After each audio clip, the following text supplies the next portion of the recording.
anak-anak tahu dongeng timun emas apa? Nah, sekarang ibu akan mendongeng tentang timun emas. Di sebuah desa, hiduplah sepasang suami istri. Mereka adalah Mbok Sirni dan suaminya. Mereka hanya hidup berdua. Sudah lama sekali Mbok Sirni mendapatkan hadirnya seorang anak. Akan tetapi, hingga saat ini mereka belum juga dikaruniai seorang anak. Mereka tak henti-hentinya berdoa kepada Yang Maha Kuasa agar dapat menimbang anak. Lanjut ya, ibu ceritanya. Suatu hari ketika Mbok Sirni sedang berdoa, seorang raksasa mendengar doa yang diucapkan Mbok Sirni.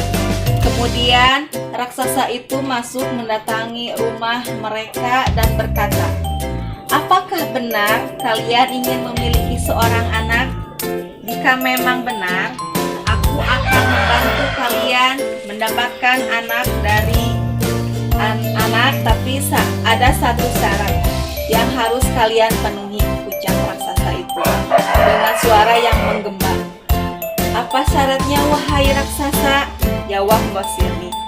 "Syaratnya adalah kalian harus menyerahkan anak kalian kepadaku jika dia sudah besar untuk aku makan."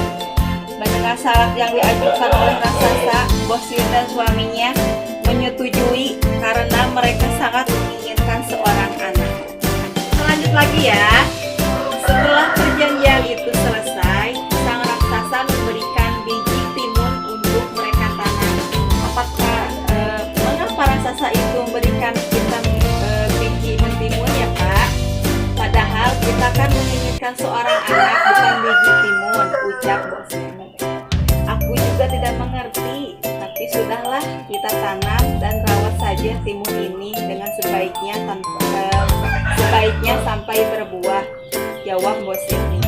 Kemudian mereka mengikuti petunjuk raksasa.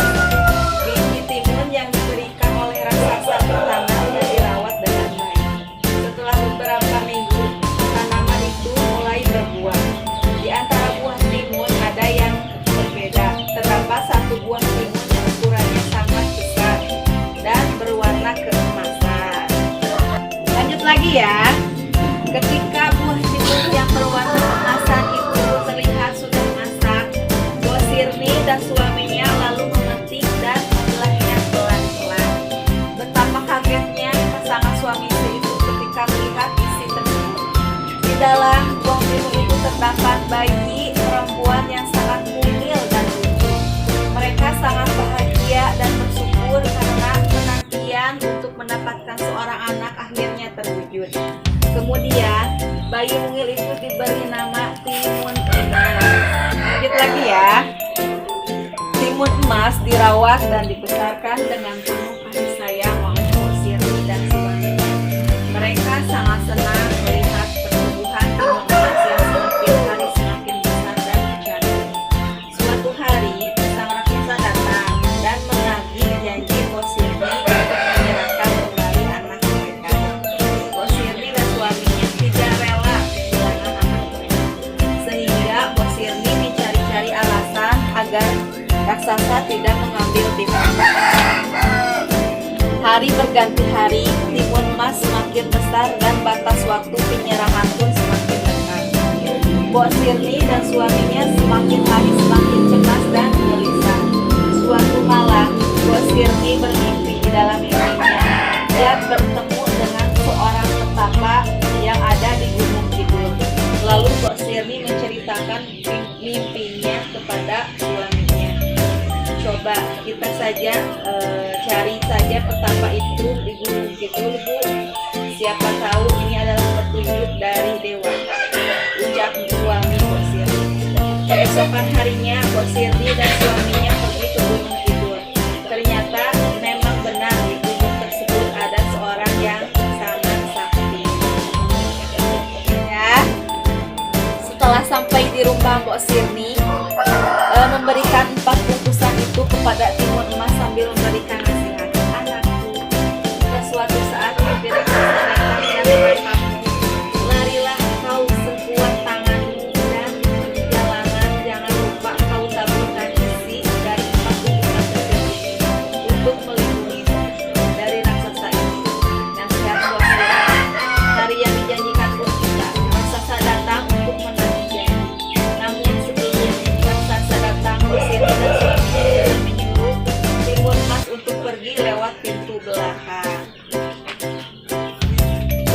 pun marah. Rumah dan ladang milik Bosiri pun ia hancurkan. Ketika ladang gelap, ia melihat timun mas yang sedang berlari dan dari kejauhan. Dengan cepat, raksasa mengejar gadis cantik itu. Meskipun tubuh raksasa itu besar, ia tetap dengan mudah mengejar timun emas. Tetapi sang raksasa sudah semakin dekat. Timun emas teringat akan nasihat ibunya. Kemudian ia keluarkan satu bungkus kecil yang berisi biji timun. Dia sebarkan di jalan dan sudah dia lewati. Setelah timun emas menyebarkan biji timun, muncullah keajaiban. Biji timun itu kemudian tumbuh menjadi ladang. Timun yang sangat lebar dan berbuah. Melihat buah timun yang segar, raksasa pun tertarik dan memakannya. Semua buah timun yang ada di ladang tersebut. Setelah itu, emas terus saja berlari, tetapi tetap saja raksasa itu datang mengejarnya. Kemudian timun emas mengeluarkan bungkus yang kedua yang berisi jarum. Ia sebarkan jarum di jalan yang sudah ia lewati. Tidak lama dari situ hal yang ajaib pun terjadi. Jarum-jarum yang sudah disebarkan pun berubah menjadi pohon-pohon bambu yang sangat tinggi dan tajam. Raksasa pun kesulitan untuk mengejar timun emas.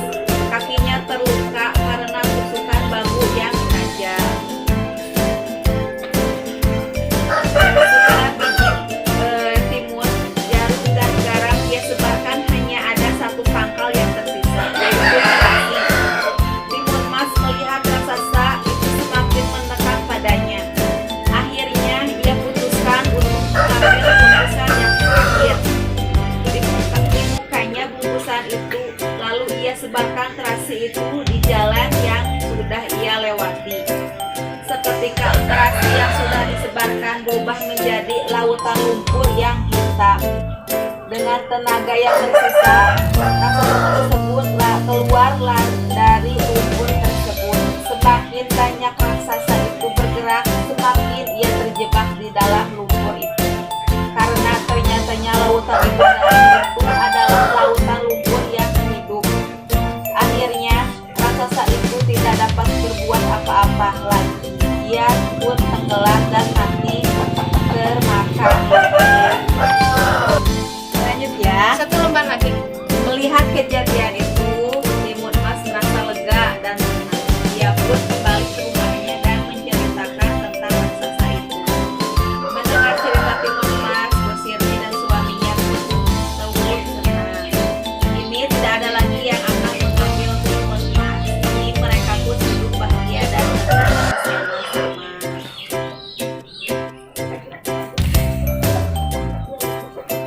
Coba dengarkan Ibu ya. Sekarang tadi teh kisah apa yang ada dalam cerita dongeng, di dalam cerita dongeng? Kisah siapa nama ibunya? Bosiri. Bosiri itu menginginkan apa, Cina? Seorang anak. Saat Bosiri sedang berdoa, siapa yang datang ketika itu? Raksasa. Lalu raksasa memberikan apa ke Bosiri? Biji timun. Kalau biji timun harusnya diapain katanya? Ditanam. Setelah ditanam lalu timbul apa tadi? Buah apa, Chan? Buah timun Mas. Setelah melihat timun mas yang besar, lalu diapakan oleh Bosirinya? Dipotong, dibelah. Lalu apa di dalamnya? Bayi laki-laki atau perempuan? Wah, dikasih nama siapa? Nah, setelah besar timun masnya mau diapakan oleh raksasanya? Mau diambil atau dimakan. Namun ibunya timun mas mempunyai senjata. Berapa senjatanya? 3. Coba mana? Angkat tangannya 3. Pintar. Apa aja senjatanya yang pertama? Jarum. Yang kedua?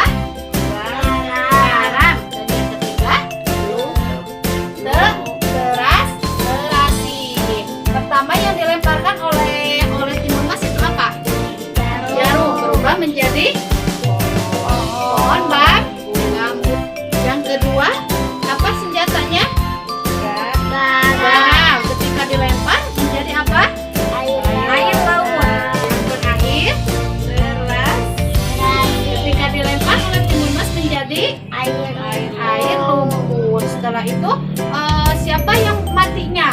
Timun Mas apa raksasanya? Raksasanya. Lalu mereka hidup bahagia. Nah, dari cerita itu pesan yang baiknya kita harus apa? Coba.